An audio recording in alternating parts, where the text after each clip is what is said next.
Let us go ahead and take a look at the patch tool. The patch tool is a really cool tool because it allows us to patch in parts of our photo or make copies of elements in our image or graphic design and then move those to other parts of the photo. And it's just best explained by showing you. So if you take a look at the 1, 2, 3, 4, 5, 6, 7 under the healing brush tools, the 7th tools down, if you hold that down and you go to the patch tool, shortcut key J, we can open that up here. And we have some different options at the top. We can add or subtract from our patch and intersect our patch, kind of like our selection tools. We can say, do we want to do a normal patch or a content-aware patch? As you've seen, the content-aware stuff is pretty powerful, so you might want to stick with that. In these situations, I always just try both to see which looks better. We can tell, do we want to change the source or the destination? I'll show you what that means here in a minute. Do we want to use any type of transparent pixels when blending? Do we want to add a pattern with our patch and the amount of diffusion that we use whenever we patch in the area?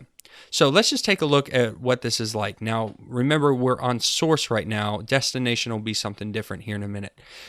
Let's imagine for a second we love this photo, but this pumpkin right here is not doing it for us. We don't like the way it looks, or we're going to put some element and that is going to be in the way and we want to get rid of it. Well, we can use the patch tool for this.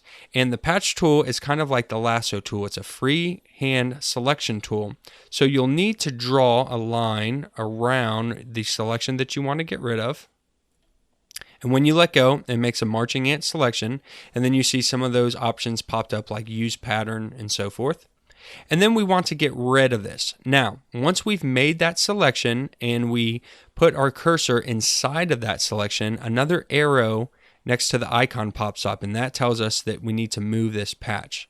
So I'm going to click and drag the part that we've selected, and I'm going to move the selection around. Now I'm holding down the mouse button and we can bring in another piece of the image. So if you can see this, I'm up here in the sky right now with the selection, and you can see it's going to patch in a piece of that sky.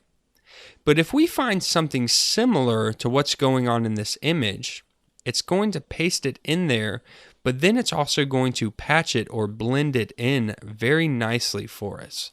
So for instance, let's grab a piece that looks kind of similar, that has that same grass texture and hay and different things that's going on there, and let's let go, and it fills it in and tries to patch it to its best abilities based on the way that we're telling it to patch and its diffusion and so forth. If I undo that selection, if you didn't know that we had just done that, you would never be able to tell that that was ever even there. So this is a beautiful way to get rid of things that you want to while using other pieces of your image. If I undo it, well, I got to go back and forward. You can see that that is our pumpkin there, and then I'll undo that, and then you can see what it looks like. So you might see it because we just did it together. But if we didn't have that, if we hadn't done that and I showed you this picture, you would never know there was a pumpkin there. So that is what happens when we have it selected to source.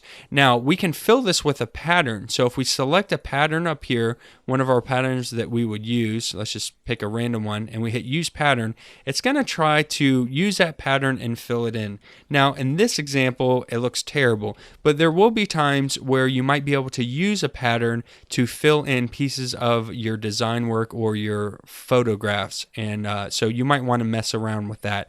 This sample I'm showing you isn't great for patterns, but let's take a look at the other option. The other option is destination. So we can change this to destination, and the difference now is instead of dragging the selection and pulling in a piece of the image elsewhere, we can take this selection and drop it somewhere else. So I can pull this pumpkin out and basically create a copy and then move that around somewhere else in the image, and then it's going to try to match that information in. Now, if I get into a strange place, you can see it kind of stands out because it had a hard time figuring out that information. So we'll undo that. But if I keep it pretty general around the same lighting and type of grass and stuff that's going on here, and then I drop that in, it looks a lot more believable that now we've added another one of those in our picture. So this works really well, and it works really well also when you're using content aware. The content aware tools inside of Photoshop are very strong, and so if we take that and we move it, it's going to do a much better job at blending in that information here for us.